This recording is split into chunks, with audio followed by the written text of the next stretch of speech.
오늘도 귀한 시간 내어 찾아주셔서 고맙습니다. 바쁜 일상에 지친 마음 잠시 내려놓으시고 세월을 건너온 이야기에 귀 기울여 보세요. 지금 시작합니다. 천냥이라는 거금이 한 아이의 손에 들어왔습니다. 그것도 도둑을 숨겨준 대가로 말이죠. 마을 사람들은 모두 복동이를 도둑의 공범이라 손가락질했습니다. 어머니는 병들어 쓰러졌고 복동이는 마을에서 쫓겨날 위기에 처했죠. 그런데 어느 날 아침 마을 입구에 화려한 가마 행렬이 나타났습니다. 가마에서 내린 양반이 입을 열었죠. 그 아이를 찾아왔소. 내 목숨을 살려준 은인을 말이오. 도대체 무슨 일이 있었던 걸까요? 이 이야기는 지금으로부터 200년 전 경상도 깊은 산골에서 시작됩니다. 옛날 옛적 경상도 어느 산골 마을에 복동이라는 12살 아이가 살았습니다. 산은 첩첩이 둘러싸고 마을은 골짜기 안쪽 깊숙한 곳에 자리 잡고 있었죠. 아침이면 산안개가 자욱하게 내려앉아 집집마다 굴뚝 연기와 뒤엉켰고 저녁이면 맷새들의 울음소리가 마을을 감쌌습니다. 복동이는 홀어머니와 단둘이 살았어요. 아버지는 3년 전 가을 산에서 나무를 하다가 세상을 떠나셨습니다. 그날도 여느 때처럼 아버지는 지게를 지고 산으로 올라가셨죠. 해가 중천에 떴을 무렵이었습니다. 벼랑 끝에서 자라던 소나무를 베려다가 발을 헛디뎌 그만 낭떠러지 아래로 떨어지셨어요. 마을 사람들이 사흘 밤낮을 찾아 헤맸습니다. 횃불을 들고 산을 뒤졌고 계곡을 더듬었죠. 하지만 아버지는 이미 차가운 주검이 되어 있었습니다. 복동이는 그때 9살이었어요.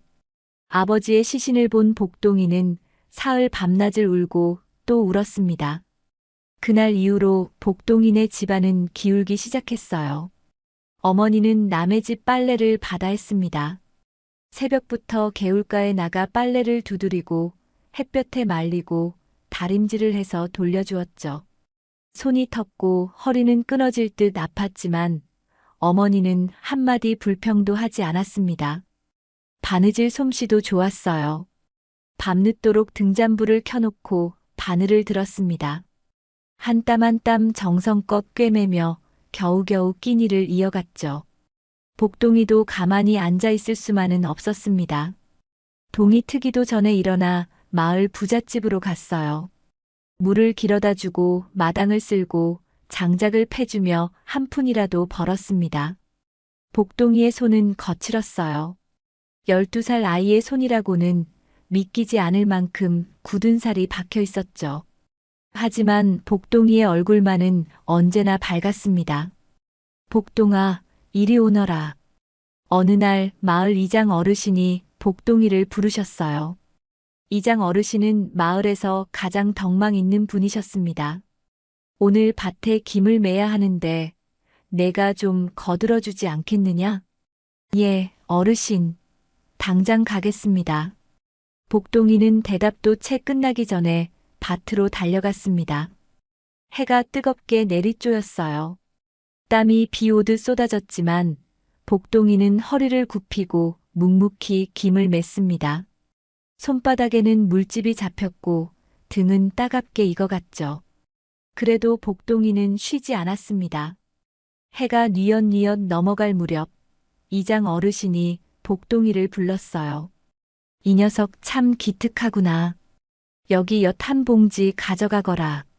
내 어머니께도 드리고. 고맙습니다, 어르신.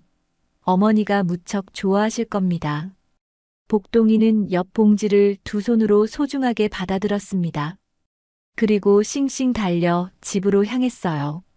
비록 가난했지만 복동이에게는 어머니가 계셨습니다. 세상에서 가장 소중한 사람이었죠. 우리 복동이 오늘도 수고했구나. 어머니가 복동이의 손을 잡으며 눈시울을 붉혔습니다. 복동이의 손을 보니 마음이 아팠어요. 어린 나이에 이렇게 고생을 시키다니요. 어머니, 저는 괜찮습니다. 이렇게 일할 수 있는 것만으로도 감사하죠.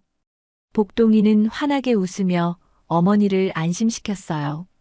어머니가 걱정하실까봐 힘든 내색은 하지 않았습니다. 마을 사람들은 복동이를 참 기특하게 여겼습니다. 나이 어린 것이 홀어머니를 모시며 묵묵히 살아가는 모습이 대견했죠. 아침마다 부지런히 일하러 다니는 복동이를 보면 모두들 고개를 끄덕였습니다. 저 아이 참 기특해. 그러게 말이야.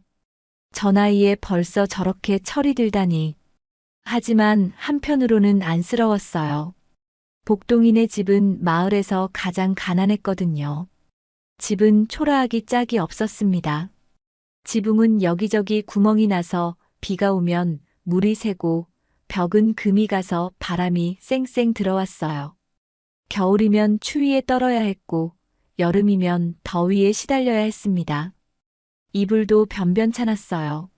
솜이 빠져나간 해진 이불 한 채로 겨울을 나야 했습니다. 복동이와 어머니는 서로를 꼭 껴안고 잠을 자며 추위를 견뎠어요. 그래도 복동이는 불평하지 않았습니다.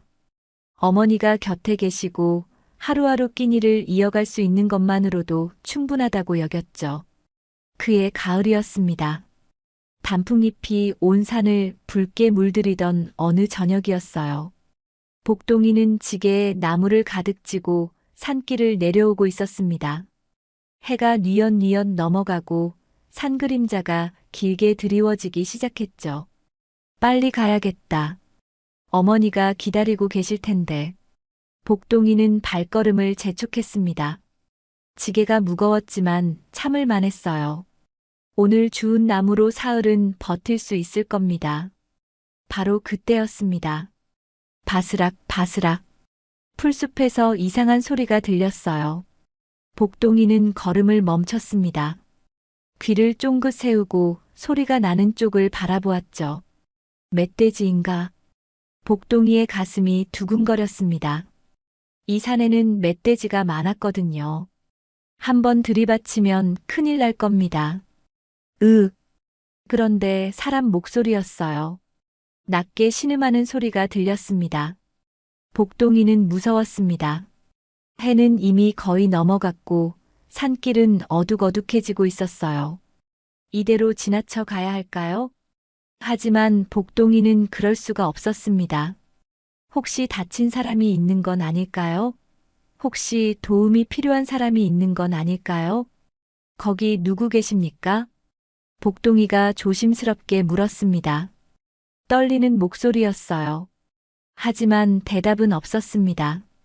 복동이는 지게를 내려놓았습니다.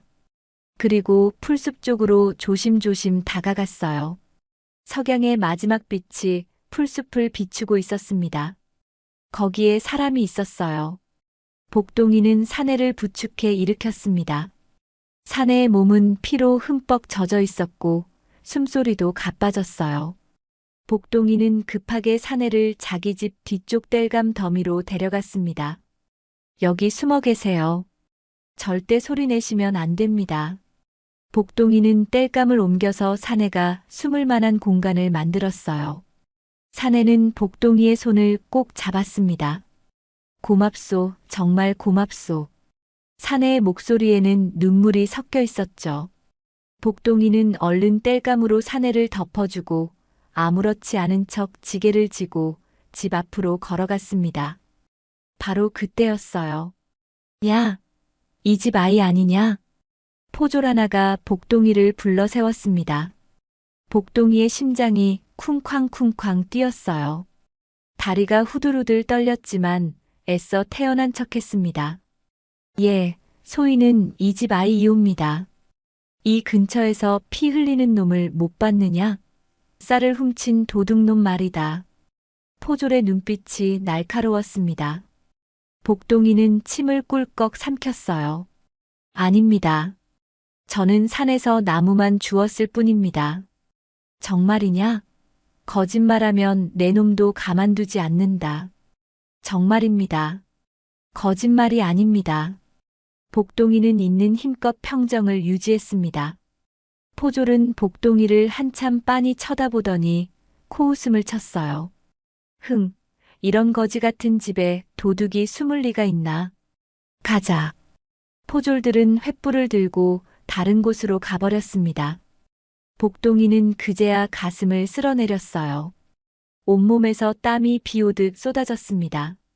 무릎에 힘이 풀려 주저앉을 뻔했죠. 복동아, 왜 그렇게 늦었니? 어머니가 문을 열고 나오셨습니다. 어머니, 나무가 잘 안 보여서 조금 늦었습니다. 복동이는 애써 웃으며 대답했어요. 어머니는 복동이의 얼굴을 살피시더니 이마를 만져보셨습니다. 얼굴이 왜 이렇게 뜨겁니? 어디 아프냐? 아닙니다, 어머니. 그냥 산길을 빨리 걸어와서 그렇습니다.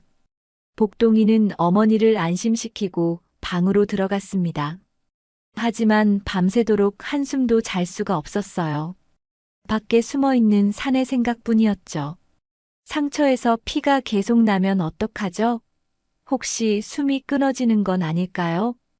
복동이는 가만히 일어나 부엌으로 갔습니다. 물 한 사발과 헝겊을 챙겨서 조심스럽게 밖으로 나갔어요. 달빛만이 어둑한 마당을 비추고 있었습니다. 딱감 더미로 다가간 복동이는 작은 목소리로 불렀어요. 저 복동입니다. 괜찮으십니까? 한참 동안 아무 소리도 들리지 않았습니다. 복동이는 가슴이 철렁 내려앉았어요. 혹시 이미 늦은 건 아닐까요? 낮은 신음소리가 들렸습니다. 복동이는 얼른 땔감을 치우고 사내에게 다가갔어요. 물을 가져왔습니다. 드세요. 사내는 떨리는 손으로 물 사발을 받아들었습니다. 단숨에 물을 들이켰죠.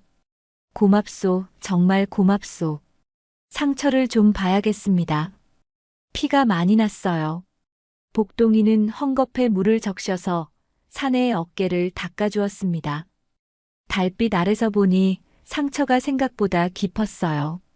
칼에 베인 자국이 선명했죠. 이거 큰일인데요. 의원을 불러야 할 것 같습니다. 안 됩니다. 절대 안 됩니다. 사내가 복동이의 손을 붙잡았어요. 의원을 부르면 들통날 겁니다. 저는 괜찮습니다. 하지만 이대로 두면 부탁이요. 그냥 며칠만 숨어 있다가 가겠소. 절대 패는 끼치지 않을 테니. 사내의 눈빛이 간절했습니다. 복동이는 마음이 무거웠지만 고개를 끄덕였어요. 알겠습니다. 제가 할 수 있는 건 다 하겠습니다. 복동이는 그날 밤부터 사내를 몰래 돌보기 시작했습니다. 새벽에 일어나 물을 갖다 주고 저녁에는 밥을 조금씩 남겨서 가져다 주었죠. 어머니 몰래 하는 일이라 무척 조심스러웠어요. 복동아, 요즘 밥을 왜 이렇게 조금 먹니? 어디 아프냐? 어머니가 걱정스럽게 물으셨습니다. 아닙니다, 어머니. 입맛이 좀 없어서 그럴 뿐입니다. 복동이는 거짓말하는 게 마음에 걸렸지만 어쩔 수가 없었어요. 사내를 숨겨주고 있다는 걸 어머니가 아시면 놀라실 테니까요. 이틀이 지나고 사흘이 지났습니다. 사내의 상처는 조금씩 나아지는 것 같았어요. 복동이는 마음이 놓였습니다. 사흘째 되는 밤이었어요. 복동이가 밥을 가져가자 사내가 복동이를 붙잡았습니다. 앉으시오. 사내의 목소리가 한결 힘이 실려 있었어요. 이제 말할 때가 된 것 같소. 사내는 천천히 입을 열었습니다. 나는 본래 도둑이 아니오. 나는 충청도 감사대감 댁의 아들이오. 복동이는 눈이 휘둥그레졌어요. 그럼 왜 도둑으로 몰리신 겁니까? 그건 말이오. 사내의 얼굴에 억울함이 가득했습니다. 아버지께서 백성들이 흉년으로 굶주린다는 소식을 들으셨소. 그래서 관청 창고에 있는 쌀을 백성들에게 나눠주라고 명하셨지. 내가 직접 나누어 주면 좋겠다 하셨고 나는 아버지의 명을 받들어 쌀 20가마를 수레에 실어 마을로 가던 중이었소. 사내는 주먹을 불끈 쥐었습니다. 그런데 그 길목에서 악덕 관리놈들이 나타난 거요. 그놈들은 대감께서 나눠주려던 쌀을 빼앗아 팔아먹으려 했소. 내가 막아서자 그놈들은 나를 도둑으로 몰아버렸소. 그럴 수가. 복동이는 분노가 치밀었습니다. 나는 도망치다가 놈들의 칼에 맞았소. 그리고 정신없이 달리다 이 마을까지 온 거요. 사내는 고개를 숙였어요. 나 같은 놈 때문에 어린 나이에 위험을 무릅쓰게 해서 정말 미안하오. 아닙니다. 복동이는 고개를 가로저었어요. 저는 어른께서 도둑이 아니라는 걸 알았습니다. 처음 어른의 눈을 봤을 때부터 알았어요. 내 눈을? 예. 나쁜 짓을 한 사람의 눈은 비겁하고 흐릿합니다. 하지만 어른의 눈은 간절하고 정직했어요. 사내는 복동이의 손을 꼭 잡았습니다. 사내의 눈가에 눈물이 맺혔죠. 고맙소. 정말 고맙소. 이 은혜를 어떻게 갚아야 할지. 은혜라니요. 저는 당연한 일을 했을 뿐입니다. 복동이는 환하게 웃었어요. 사내는 복동이를 한참 동안 바라보았습니다. 너는 참으로 귀한 아이구나. 이 나이에 이런 마음을 가진 아이는 흔치 않소. 사내는 품속에서 무언가를 꺼냈습니다. 작은 은비녀였어요. 이것밖에 없지만 받아주시오. 훗날 내가 누명을 벗고 찾아오겠소. 그때까지 이것을 잘 간직해 주시오. 저는 아무것도 받을 수 없습니다. 복동이는 손사래를 쳤어요. 이건 약속의 증표요. 내가 반드시 돌아와서 은혜를 갚겠다는 약속이요. 사내는 복동이의 손에 은비녀를 쥐어주었습니다. 사흘째 밤이 깊어갔어요. 사내는 복동이에게 깊이 절을 했습니다. 이제 떠나야겠소. 더 이상 여기 있으면 오히려 해가 될 것 같소. 상처가 다 낫지 않았는데요. 괜찮소. 이제 많이 나았소. 사내는 복동이의 머리를 쓰다듬었어요. 복동아, 언제나 지금처럼 착한 마음을 잃지 말고 사시오. 내 이 은혜는 꼭 갚겠소. 조심히 가십시오. 복동이는 눈물을 참으며 말했습니다. 사내는 어둠 속으로 사라졌어요. 복동이는 한참 동안 그 자리에 서 있었습니다. 정말 다시 오실까? 복동이는 손 안에 은비녀를 꺼내 바라보았어요. 달빛에 반짝이는 은비녀가 참 고왔습니다. 다음 날 아침 복동이는 평소처럼 일어나 품팔이를 나갔어요. 마을 김진사 댁에 가서 장작을 패고 이장 어르신 댁에 가서 마당을 쓸었습니다. 언제나처럼 부지런한 하루였죠. 하지만 복동이는 알지 못했어요. 그날 밤 사내가 떠난 걸 마을 사람 하나가 봤다는 사실을 말입니다. 김진사 댁 머슴 돌쇠가 새벽에 볼일을 보러 나왔다가 복동이네 집 근처에서 수상한 사람이 달아나는 걸 봤던 거예요. 돌쇠는 다음 날 바로 마을 사람들에게 이 사실을 떠벌렸습니다. 내가 똑똑히 봤다니까. 복동이네 집 뒤에서 수상한 놈이 나오더라고. 정말이냐? 물론이지. 그놈이 급하게 달아나는 걸 봤어. 소문은 삽시간에 마을 전체로 퍼져나갔어요. 사람들은 수군수군 속삭이기 시작했습니다. 복동이네 집에서 도둑이 나왔다면서? 어머, 정말? 그럼 복동이가 도둑을 숨겨준 거 아니야? 그러게 말이야. 어린애가 무슨 짓을 한 거야. 소문은 점점 더 부풀려졌습니다. 어떤 사람은 복동이가 도둑과 한패라고 말했고, 어떤 사람은 복동이네 집에 훔친 쌀이 숨겨져 있다고 말했어요. 복동이는 그런 소문이 돌고 있는지도 모른 채 여느 때처럼 품팔이를 하러 다녔습니다. 하지만 어딘가 이상했어요. 사람들이 복동이를 보는 눈빛이 달라져 있었거든요. 나흘째 되는 날 아침이었습니다. 복동이가 이장 어르신 댁에 품팔이를 하러 갔을 때예요. 복동아. 이장 어르신의 목소리가 평소와 달랐어요. 차갑고 딱딱했습니다. 예, 어르신. 내 집에 며칠 전 수상한 놈이 있었다던데 사실이냐? 복동이는 깜짝 놀랐습니다. 어떻게 알게 된 걸까요? 그건 사실이냐고 묻는다. 이장 어르신의 목소리가 높아졌어요. 포졸들이 찾던 도둑을 내가 숨겨줬다는 게 사실이냐? 복동이는 입술을 깨물었습니다. 거짓말을 할 수가 없었어요. 예, 맞습니다. 이 어린 것이. 이장 어르신이 화를 냈습니다. 도둑을 숨겨주다니. 내가 무슨 짓을 한 건지 아느냐?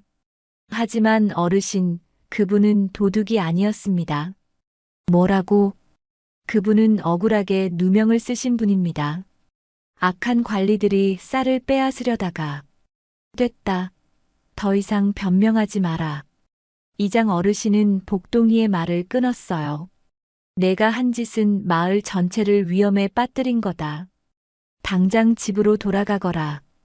오늘부터 너한테 일을 줄 수 없다. 복동이는 고개를 떨구고 집으로 돌아왔습니다. 가슴이 답답했어요. 복동이는 잘못한 게 없다고 생각했거든요. 사람을 살린 게 어떻게 잘못일 수 있나요? 하지만 마을 사람들은 그렇게 생각하지 않았습니다. 복동이네 집 앞을 지나갈 때마다 수군거렸어요.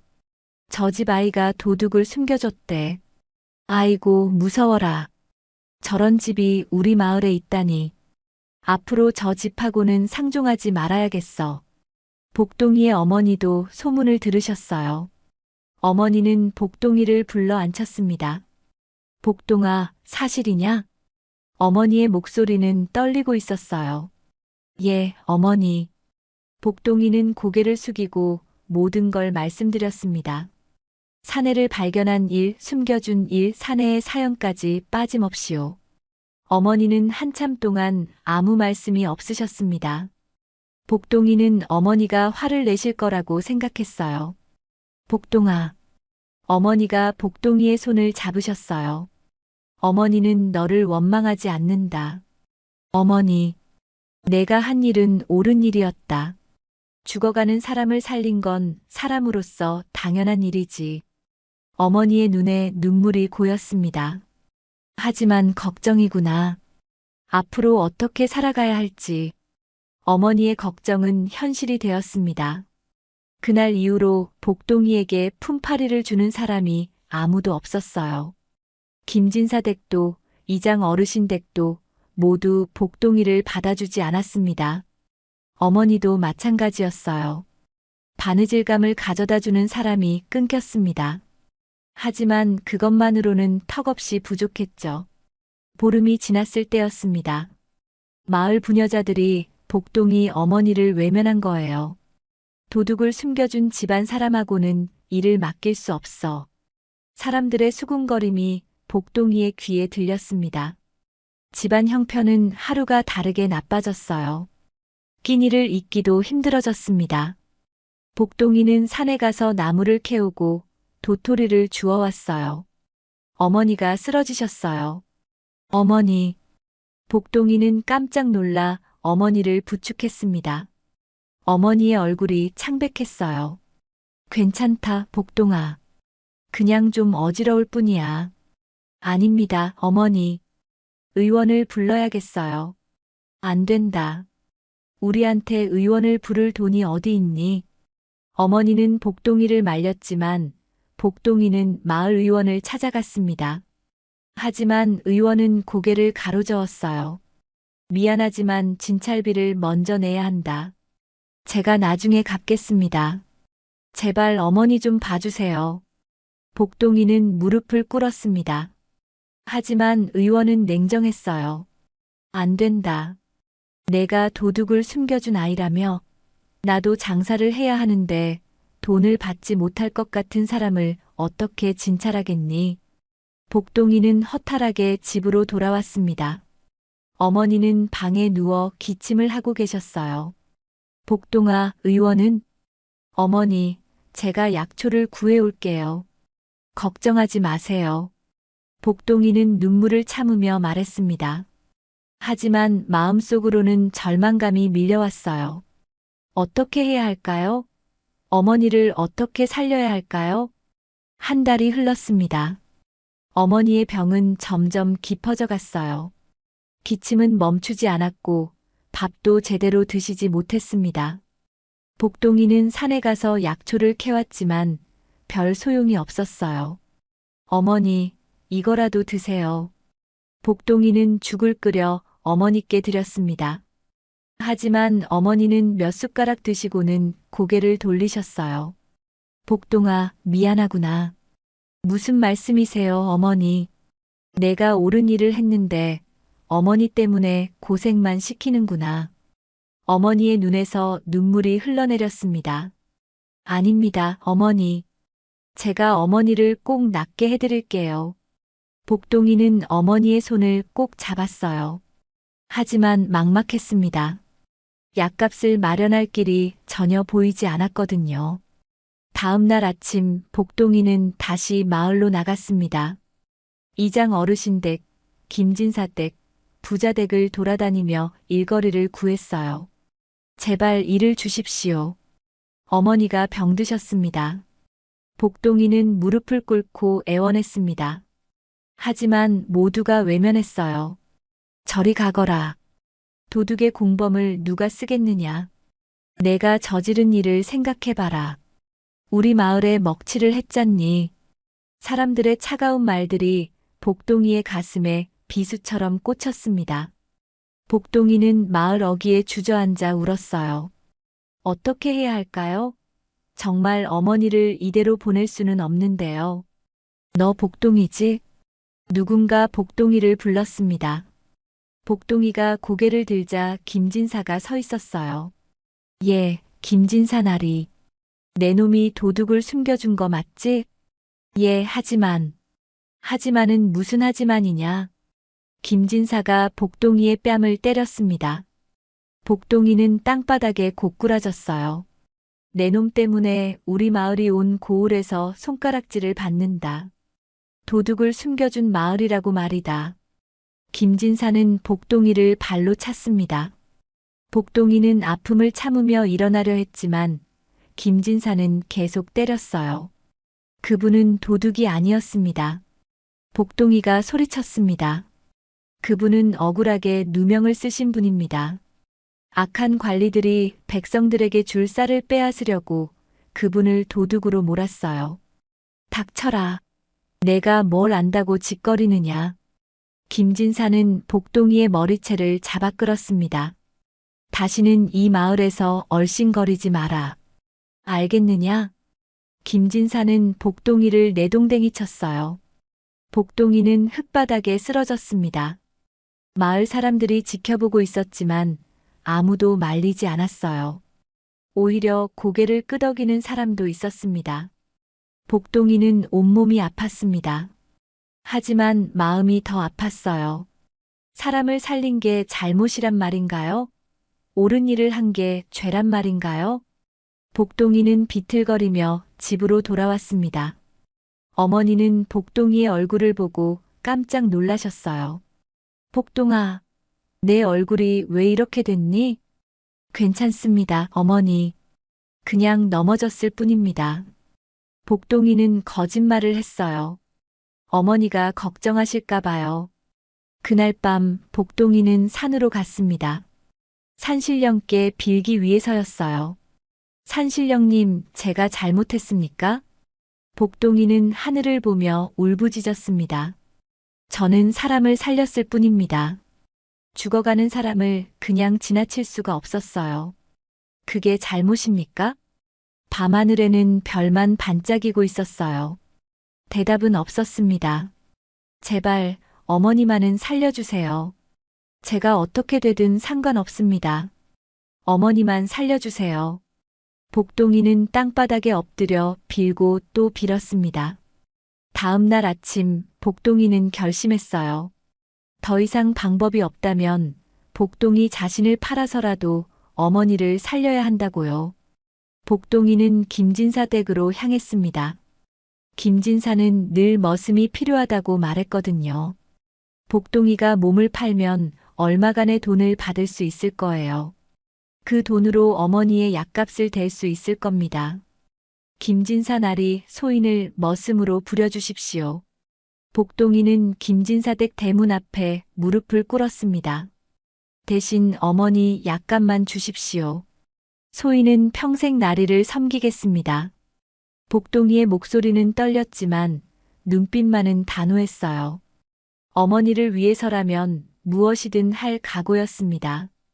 김진사가 문을 열고 나왔습니다. 복동이를 내려다보며 비웃었어요. 내 놈을 누가 쓰겠느냐. 썩 꺼져라. 제발 부탁드립니다. 어머니가 죽어갑니다. 복동이는 땅에 이마를 박으며 빌었습니다. 하지만 김진사는 복동이를 발로 차버렸어요. 귀찮게 하지 마라.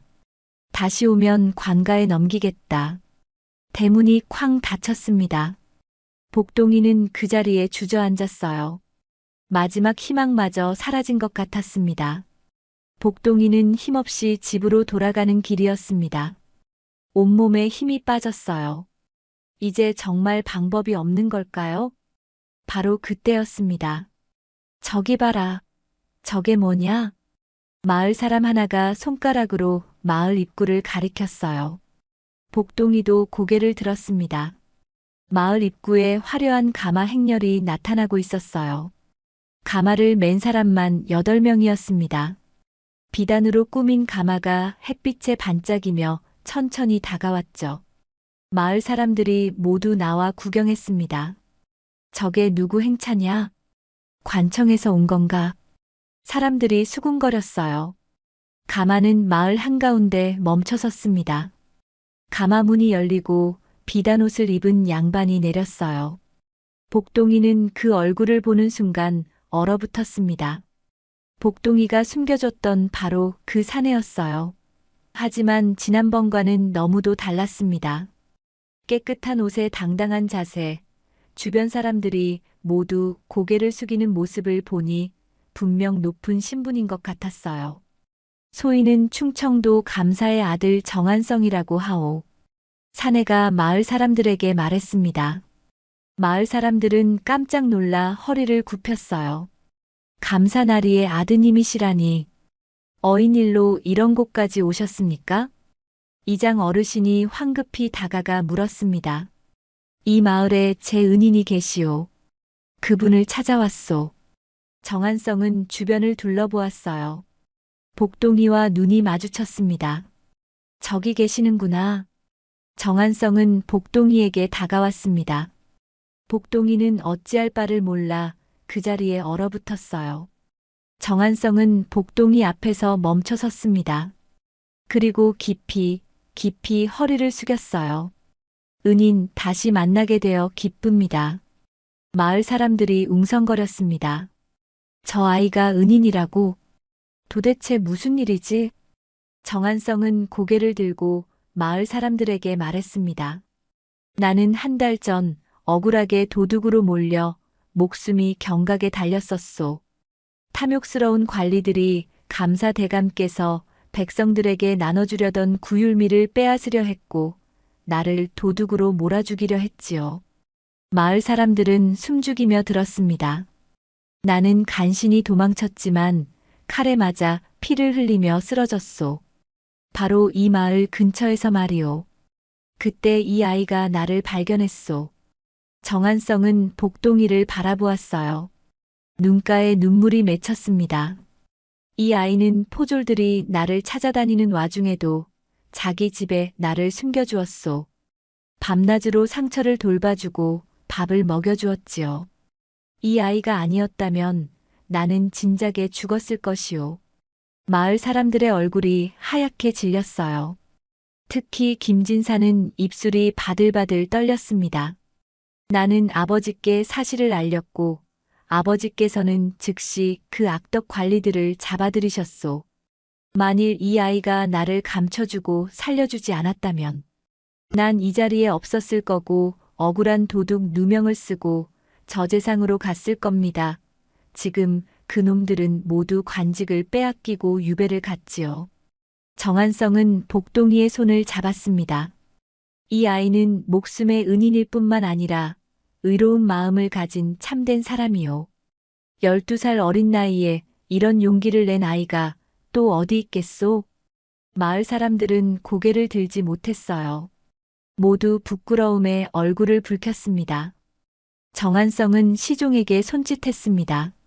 시종이 커다란 보따리를 가져왔어요. 이것은 작은 보답이요. 천냥이 들어있소. 천냥이요? 마을 사람들이 놀라서 소리쳤습니다. 천냥이면 큰 기와집을 짓고도 남을 거금이었어요. 받을 수 없습니다. 복동이가 고개를 저었어요. 저는 당연한 일을 했을 뿐입니다. 죽어가는 사람을 살린 건 사람으로서 마땅히 해야 할 일입니다. 정한성은 미소를 지었습니다. 그래서 더욱 귀한 아이요. 대가를 바라지 않고 선한 일을 한 거지요. 정한성은 복동이의 손에 보따리를 쥐어주었어요. 부디 받으시오. 어머니 병환을 고치고 편히 사시오. 그리고 정한성은 마을 사람들을 둘러보았습니다. 이 아이를 함부로 대한 자가 있다면 내가 용서하지 않을 것이오. 정한성의 목소리에는 위엄이 서려 있었어요. 마을 사람들은 모두 고개를 숙였습니다. 특히 김진사는 바닥에 엎드렸어요. 용서해 주십시오. 소인이 잘못했습니다. 김진사는 복동이에게 기어왔습니다. 복동아, 아니 은인, 제발 용서해다오. 내가 눈이 어두워 그랬다. 용서해다오. 복동이는 김진사를 바라보았습니다. 복동이를 때리고 모욕 주고 문전박대했던 바로 그 사람이었어요. 일어나십시오. 복동이가 말했습니다. 저는 나리를 원망하지 않습니다. 나리도 마을을 걱정하셨을 뿐이니까요. 복동이의 말에 김진사는 눈물을 흘렸습니다. 복동이는 천냥 중에서 일부를 마을에 기부했어요. 이 쌀을 마을 사람들과 나눠 가지십시오. 복동이는 쌀 20가마를 마을 사람들에게 나눠주었습니다. 복동아, 이런 귀한 걸. 저도 배고픈 적이 많았습니다. 배고픈 사람의 마음을 압니다. 복동이의 말에 마을 사람들은 또다시 눈시울을 붉혔어요. 복동이는 잠시 생각에 잠겼습니다. 그리고 정한성을 바라보았어요. 나리, 제게 한 가지 부탁이 있습니다. 무엇이든 말해보게. 새로 지은 집의 사랑채를 마을 아이들이 글을 배울 수 있는 곳으로 만들고 싶습니다. 정한성의 눈이 반짝였습니다. 글을 배울 수 있는 곳이라니? 예. 이 마을에는 가난해서 글을 배우지 못하는 아이들이 많습니다. 저도 그랬고요. 복동이는 진지한 얼굴로 말을 이었어요.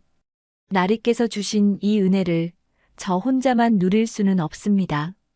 목숨값으로 받은 이 재산을 마을 아이들과 나누고 싶습니다. 정한성은 복동이를 한참 동안 바라보았습니다. 12살 아이의 입에서 나온 말이라고는 믿기지 않았어요. 참으로 대단한 아이로구먼. 정한성은 복동이의 어깨에 손을 올렸습니다. 좋다. 아주 훌륭한 생각이야. 내가 책과 붓, 먹과 종이를 모두 대주지. 정말입니까, 나리? 물론이지. 아니, 그보다 더 좋은 방법이 있을 것 같구먼. 정한성은 무릎을 탁 쳤어요. 내가 직접 자네를 가르치겠네. 그리고 자네가 배운 것을 마을 아이들에게 가르쳐 주게. 나리께서 저를 직접 가르쳐 주신다니 감사합니다. 복동이는 깊이 절을 했습니다. 정한성은 복동이를 일으켜 세웠어요. 자네 같은 인재를 그냥 둘 수는 없지 않은가. 나는 자네를 크게 키우고 싶소. 크게 키우신다니요? 그렇다네. 자네는 12살 나이에 목숨을 걸고 사람을 살렸고 은혜를 받자마자 그것을 나누려 하지 않았나. 이런 마음을 가진 사람이야말로 백성을 다스릴 자격이 있다는 거야. 정한성의 목소리에는 확신이 담겨 있었어요. 나는 자네가 훗날 큰 인물이 될 거라고 믿고 있소. 과거의 급제에서 훌륭한 관리가 되는 모습을 보고 싶구먼. 복동이는 가슴이 뛰었습니다. 자신 같은 천한 아이가 과거에 급제한다니요. 노력하겠습니다, 나리. 노력만으로는 부족하지. 나를 믿고 따라오게나. 내가 자네의 뒷바라지를 할 테니.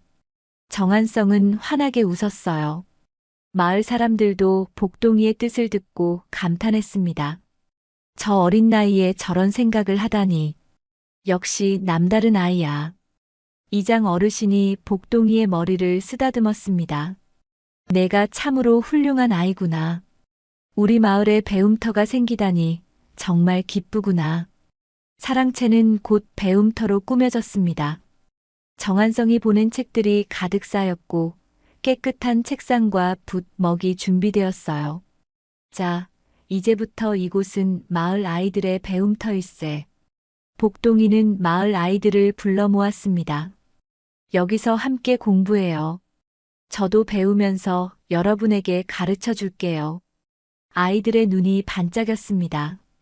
가난해서 글을 배울 엄두도 내지 못했던 아이들이었거든요. 정한성은 그날부터 복동이를 가르치기 시작했습니다. 한 달에 한 번씩 마을을 찾아와 며칠씩 머물며 복동이에게 글을 가르쳐 주었어요. 반년이 흘렀습니다. 복동이는 놀라운 속도로 학문을 익혔어요. 정한성이 가르쳐 준 것을 단번에 이해했고 책을 읽으면 척척 외웠습니다. 자네는 정말 총명하구먼. 정한성은 감탄을 금치 못했어요. 나리께서 잘 가르쳐 주셔서 그렇습니다. 아니야, 이건 타고난 재주라네.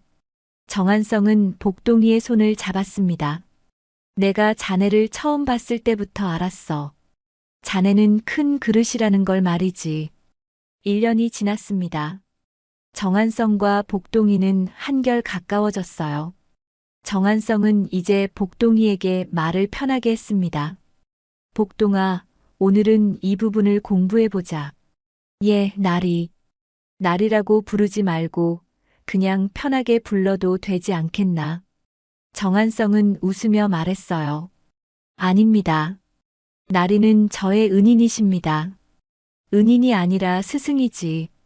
스승과 제자는 끈끈한 사이가 되어야 하는 법이야. 정한성은 복동이를 마치 동생처럼 아꼈습니다. 아니, 어쩌면 아들처럼 여기고 있었는지도 몰라요. 복동이도 배운 것을 마을 아이들에게 가르쳐 주었습니다. 사랑채는 늘 아이들의 낭낭한 글 읽는 소리로 가득했어요. 천자문을 다 외웠어요. 복동이 형, 이 글자가 뭐예요? 아이들은 복동이를 따랐습니다. 복동이는 참을성 있게 아이들을 가르쳐 주었어요.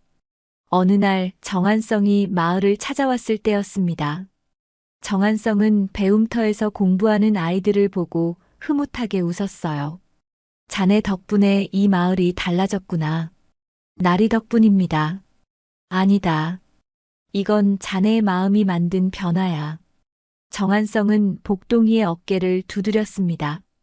큰 인물이 큰 인물을 알아보는 법이거든. 나는 처음 자네를 봤을 때부터 알았지. 자네가 보통 아이가 아니라는 걸 말이야. 과찬이십니다. 과찬이 아니라네. 자네는 언젠가 이 나라를 이끌어갈 인재가 될 거야. 정한성의 눈빛은 진지했습니다. 2년이 흘렀습니다. 복동이는 이제 14살이 되었어요. 키도 훌쩍 자랐고 학문도 깊어졌습니다. 정한성이 찾아온 날 복동이에게 말했어요. 복동아, 이제 과거를 준비할 때가 되었구먼. 과거를요? 그렇지. 자네 실력이면 충분히 급제할 수 있을 거야. 정한성은 복동이의 손을 잡았습니다. 내가 끝까지 자네를 돕겠다. 한양에 올라가서 공부할 수 있도록 모든 걸 준비해 줄 테니. 복동이는 눈시울이 뜨거워졌어요. 나리, 어떻게 이런 은혜를. 은혜가 아니야. 나는 자네가 훌륭한 사람이 되는 걸 보고 싶을 뿐이지. 정한성은 환하게 웃었습니다. 자네는 나의 자랑이라네. 내가 목숨을 구한 사람이 이렇게 훌륭하게 자라주니 이보다 더 기쁜 일이 어디 있겠나. 복동이는 깊이 절을 했어요. 은혜를 평생 잊지 않겠습니다. 절은 그만하고 일어나거라. 이제 우리는 스승과 제자가 아닌가. 정한성은 복동이를 일으켜 세웠습니다. 정한성이 떠나는 날 마을 사람들이 모두 나와 배웅했어요. 나리, 조심히 가십시오. 다음 달에 다시 오지. 그때까지 열심히 공부하게나. 예, 나리. 가마가 떠나간 뒤에도 복동이는 한참을 그 자리에 서 있었습니다. 어머니가 복동이의 어깨에 손을 올렸어요. 복동아, 정한성 나리는 참으로 훌륭한 분이시구나. 예, 어머니. 저는 나리께 큰 빚을 졌습니다. 그분도 내 덕분에 목숨을 구했잖니. 서로가 서로에게 은인인 거란다. 어머니는 환하게 웃으셨습니다. 앞으로도 내 마음을 잃지 말거라. 그게 가장 큰 재산이란다. 복동이는 고개를 끄덕였어요. 그리고 마음속으로 다짐했습니다. 정한성의 기대를 저버리지 않겠다고, 훌륭한 사람이 되겠다고 말이에요. 복동이는 16살이 되던 해봄 한양으로 올라갔습니다. 정한성이 마련해준 한양의 서당에서 본격적으로 과거 공부를 시작했어요. 복동아, 여기서 마음껏 공부하거라. 책은 얼마든지 있으니 걱정하지 말고. 정한성은 복동이가 묵을 방까지 직접 챙겨주었어요. 나리, 이렇게까지 해주시면 제가 정말 됐다.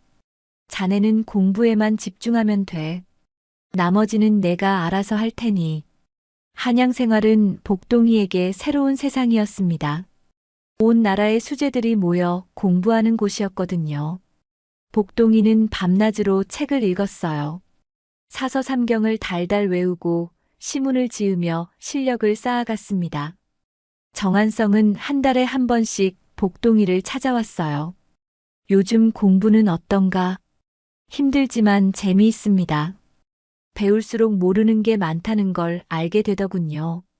그게 바로 배움의 시작이지. 자네는 정말 달라. 정한성은 흐뭇하게 웃었습니다. 다른 선비들은 벼슬을 얻으려고 공부하는데 자네는 백성을 위해 공부하지 않나?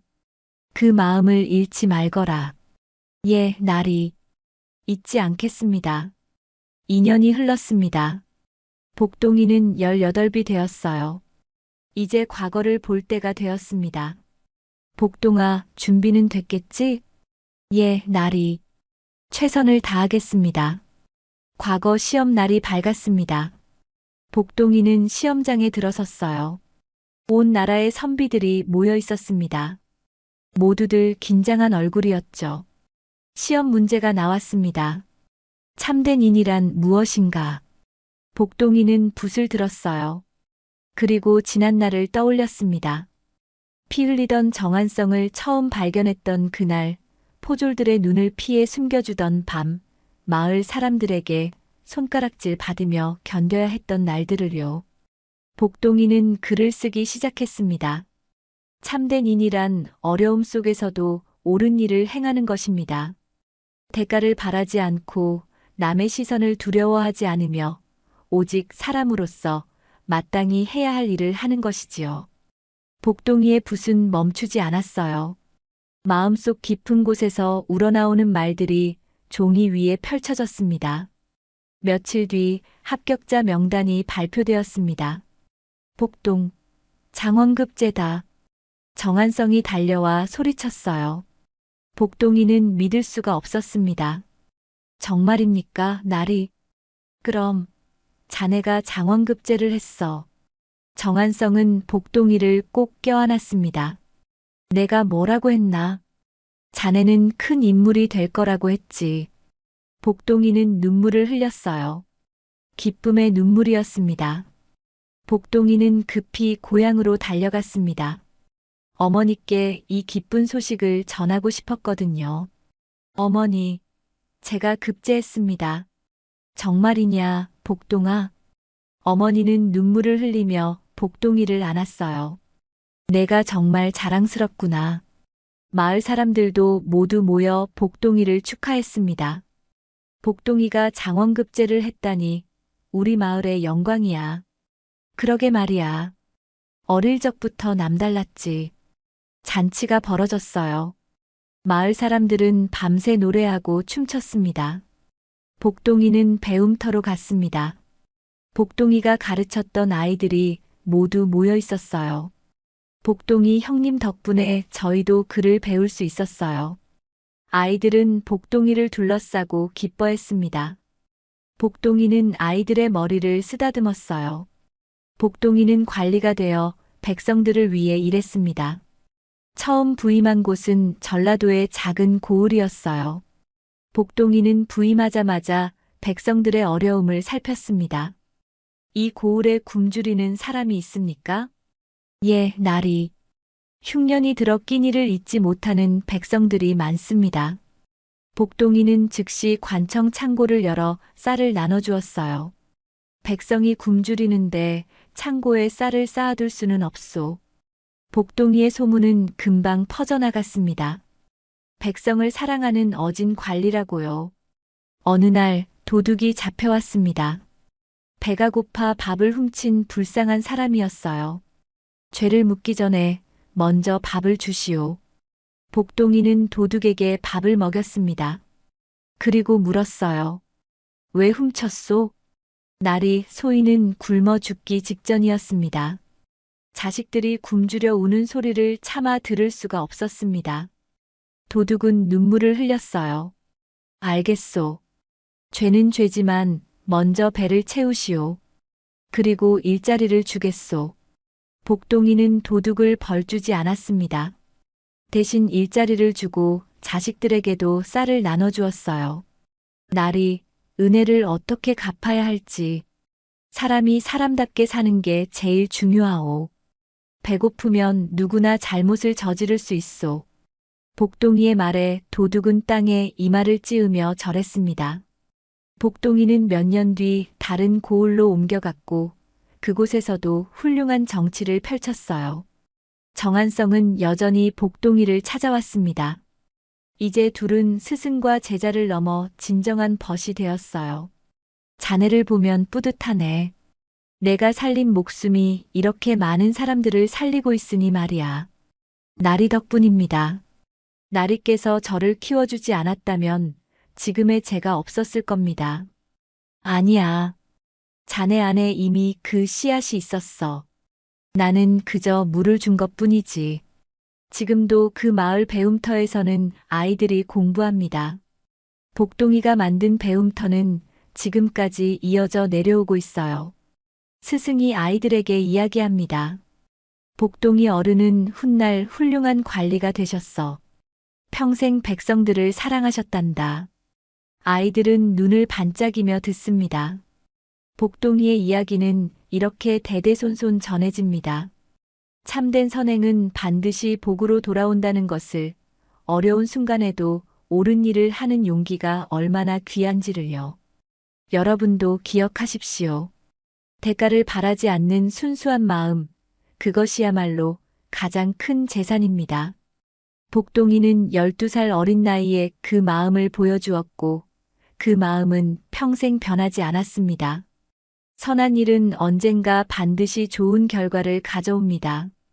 때로는 당장 보이지 않을 수도 있지만 하늘은 반드시 보고 계십니다. 복동이의 이야기가 그것을 증명하지 않습니까?